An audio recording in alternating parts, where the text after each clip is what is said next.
Hey everyone, today we're taking a look at the LEGO Movie set. This is Lord Business's Evil Lair, set number 70809. It has 738 pieces, recommended from ages 8 to 14. This was on the shelves from January of 2014 to February of 2015, where it retailed for $70. First, let's take a look at the box, which I don't have anymore, so here's a picture of the front of the box and the back of the box. Now let's take a look at the instructions. There are two instruction booklets for this set. The first one has you building, I guess the office building, and then that's a car. I guess, yeah. Have you build the taco door. Little ad for games on Lego.com. Maybe the brick link or brick. What am I talking about? Lego Brick Film Studio, whatever it's called. I think. I don't know. I didn't scan the QR code. Win. And then the second booklet has you finishing the set. Kind of weird they jump in the middle of this part right here, but I don't know. Then they're showing off some of the play features, ads for some of the other sets from this wave. DC Superheroes ad for 2013, 2014 figures. Might be a Warner Brothers thing that they include that. And the pieces included in the set. And then an ad for the LEGO Movie video game. Now let's take a look at the minifigures. For our first figure, we have Emmett. He's nearly identical to all the other Emmett figures that were released. I think the only difference between the Emmett figures were the heads. So this one has a confident expression, and then also this terrified expression. It's got the piece of resistance that connects to the bracket on his back. This hairpiece was a new mold. And here's the back of the torso. It's a pretty simple figure for what's supposed to be a simple character. Next we have Vitruvius. He has a staff that uses one of these crystal pieces to represent his chewed up lollipop staff. His cape has a little sparkle effect on it that may have faded away after some time, but let me get the staff out of here and then we can take a closer look. So here Vitruvius has his white robes coming all the way down. I like how the legs are kind of printed onto the front of this slope piece.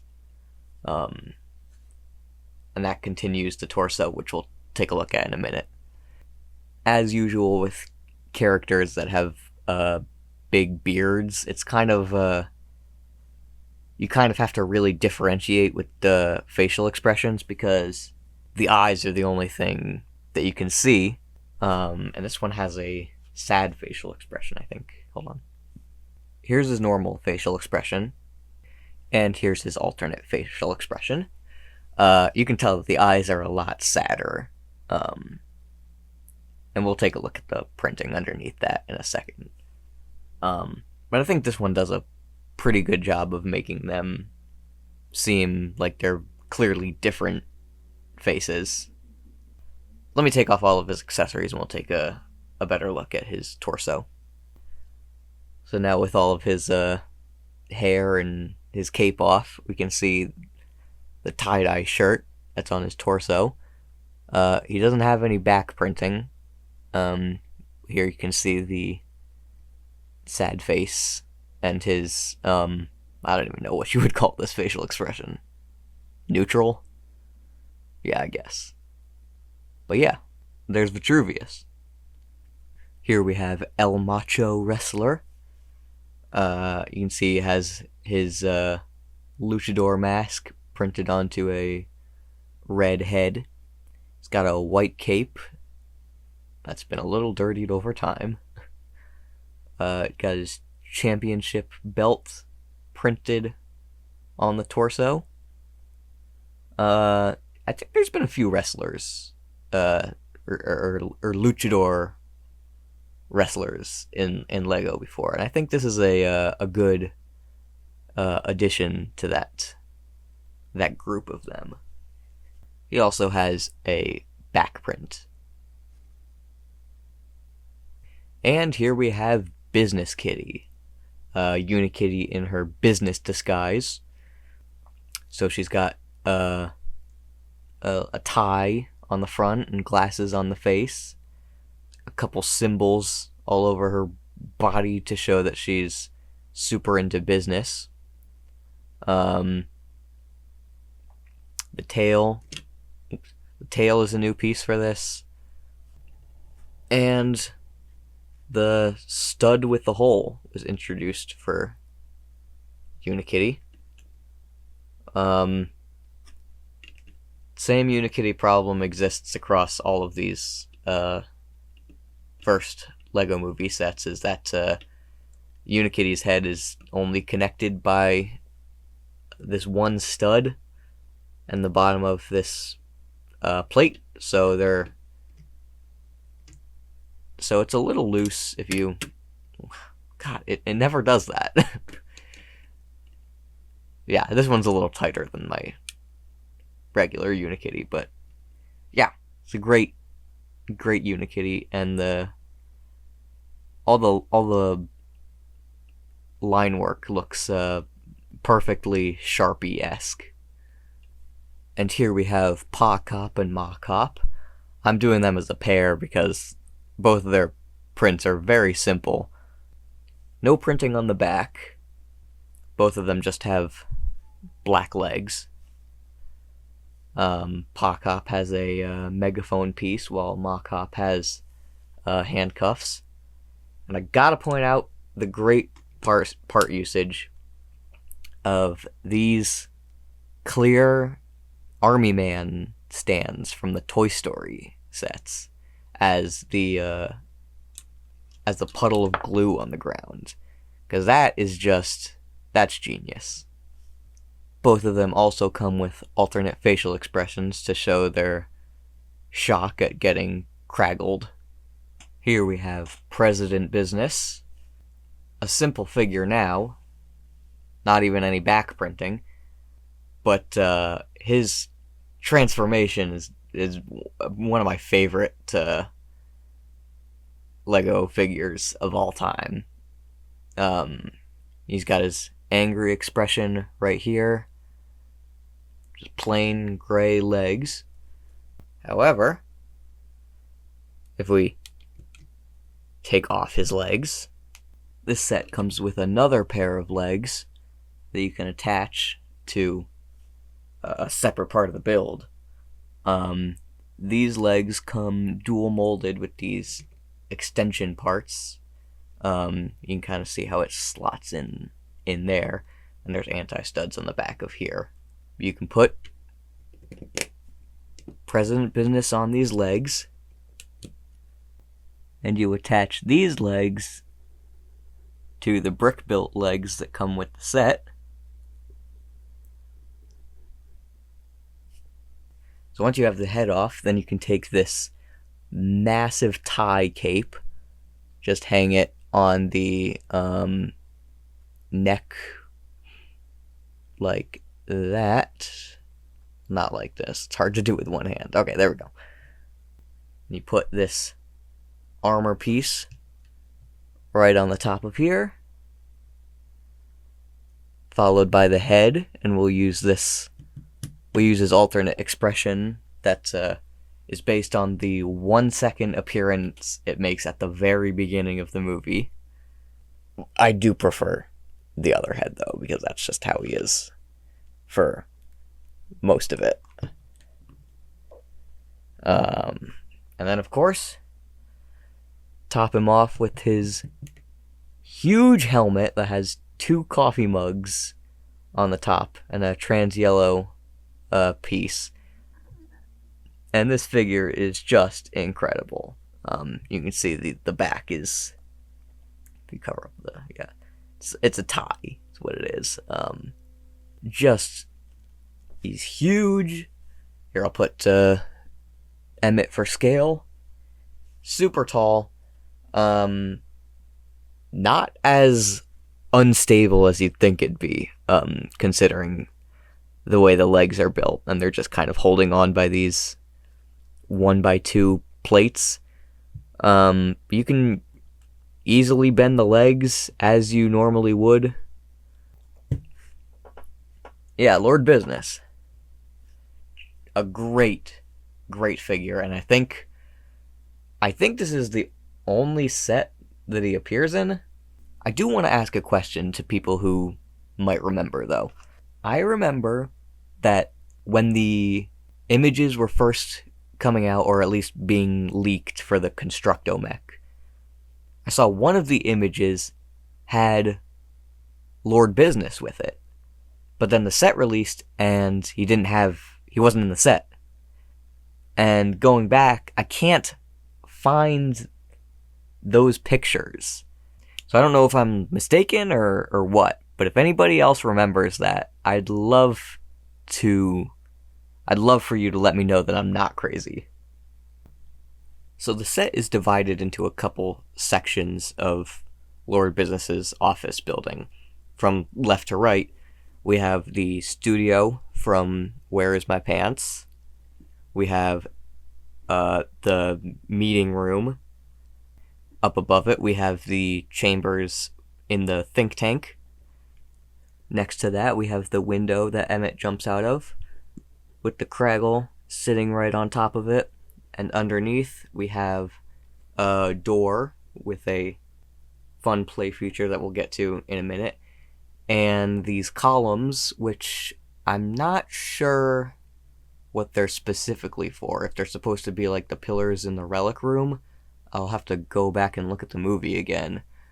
But anyway, there's a couple side builds in this set, starting with the couch from the Where Are My Pants set.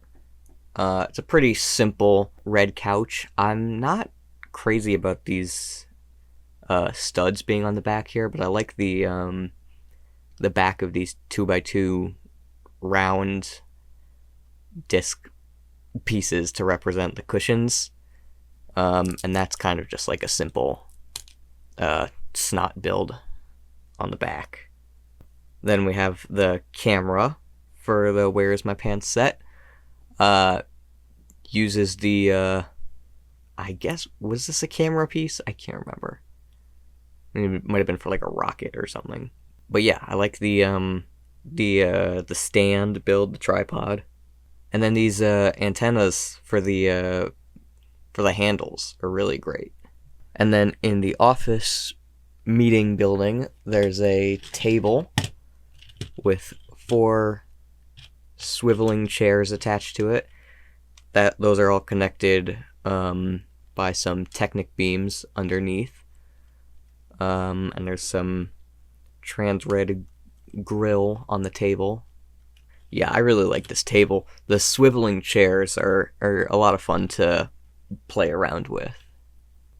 So starting from the left of the set, we have the Where Are My Pants set, which uses these beam pieces to represent the the beams that are holding up the lights on the set.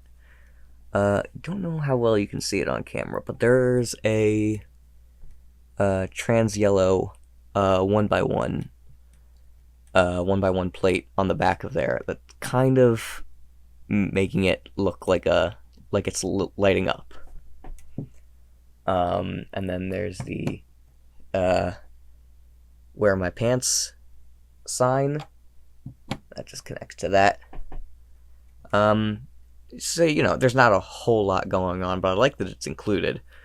However, this is kind of just stuck onto here through this peg, which, it does swivel, but it's only connected by the studs. So if this like turns in any way, this part just falls off.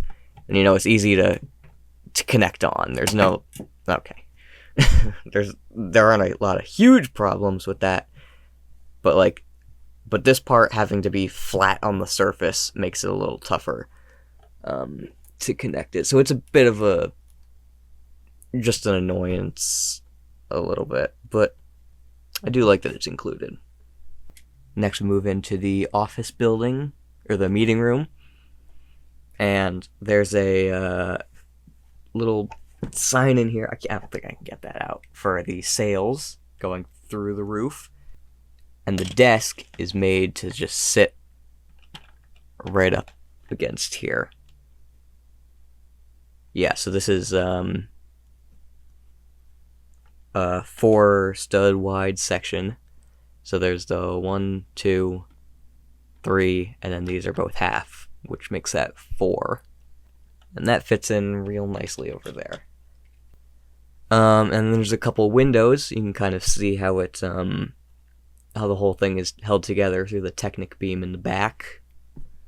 Again, not much in here, but I like that it's included. Next we have the think tank chambers. These have a really interesting build to them, that it's kind of a...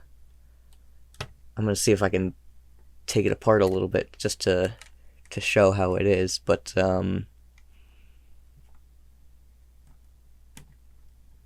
yeah, this top half connects to this Technic brick and these parts that I can't remember the name of. Then we have this piece that just sits flush against this, and then it gets locked in here when you place this in here. And then you can just put this back on top, and everything is fully locked into place. And plug this back in. So yeah, I think that's a really cool technique. And then of course you have these studs over here, so you can put your master builders. The one this comes with has a cape, so you kind of have to lift that up a little bit to get the studs on the back of the legs. But I got it. There we go. So yeah, now he's in there, and you could put whoever else in the second spot. There's also this beam here that kind of acts as a railing. There's actually a surprising amount of foot room here. There's about 3 studs of walking room, so you have a lot of area to put figures on this pathway. Moving on to the window, this diamond shape is kind of the shape of the window from the movie. And then right above here, we have the Craggle sitting on an adjustable stand, and that's plugged in. And these claws can move out of the way. And you can actually take the Craggle off. And because of this stud with the hole in it right here, you can actually take the piece of resistance off of Emmett and put it right on the top of that. And then you just have the Craggle covered up. So at this point in the movie, Emmett has the piece of resistance off his back, and he's strapped to the battery. So there's this play feature here in the set where there's these rope pieces connected to the battery that connect right over here. And then there's a hinge mechanism built into the back of this, which I'll show you in a second. And so if you pull this railing forward, yeah, this rotates and pushes whatever is sitting on it off of it, and it's kind of like how Emmett falls out of the window in the movie. So that's a really cool play feature, and I like how you have to pull out the railing to do it, and it makes it really seamless, actually. So you wouldn't even know it's there unless you turn the set around, which we will in a second. And then at the very front, we have these double doors that I'll open in a second. On the other side of the set, there's a little construction that you push, and then out of it comes the taco arm, and that's really cool. That pushes the doors open automatically with these ball joint hinge things, and this can kind of rotate, and these arms can kind of these talons can kind of bend, but you don't want to have them too big or else the door can't close. And there's kind of two beams here, so you want to push this one in first and then close that one. So let's take a look at it from the back. There's not much in this set to look at from the back, but the constructions in here are pretty solid. So yeah, you just push this, and then the doors open, and then there's this beam right here that just pushes that in, and then here's the back side of this part, which has the Technic beams sticking out, and then there's also these lightning pieces on top of the think tank. Now the battery can actually easily come apart by taking this part off, and then it's got just a stud and then a round tile, and then there's a clip that's on a Technic brick with a hole so that it can connect to Emmett's back. That's got a surprising amount of snot techniques in it, with these brackets that allow it to get this shape, and then also have the Technic brick in there, and then having this 2x4 tile right on the face that's also flush with these regular bricks. So I think this just this battery is a really good example of Lego geometry and how everything kind of fits together in a certain way. I like it for that. Stickers in this set are here, here, here, here, and here. Overall, I really like this set a lot. This is such an iconic location from the film, and even though a lot of the elements in here are clearly downscaled so that the set is affordable, and it's kind of more of a collage of different parts of the office building together, I think it all kind of comes together in a nice way that's pretty visually appealing, with some fun play features and some pretty great figures. But that's going to be it for me. Let me know what you think of this set in the comments, and I'll see you next time.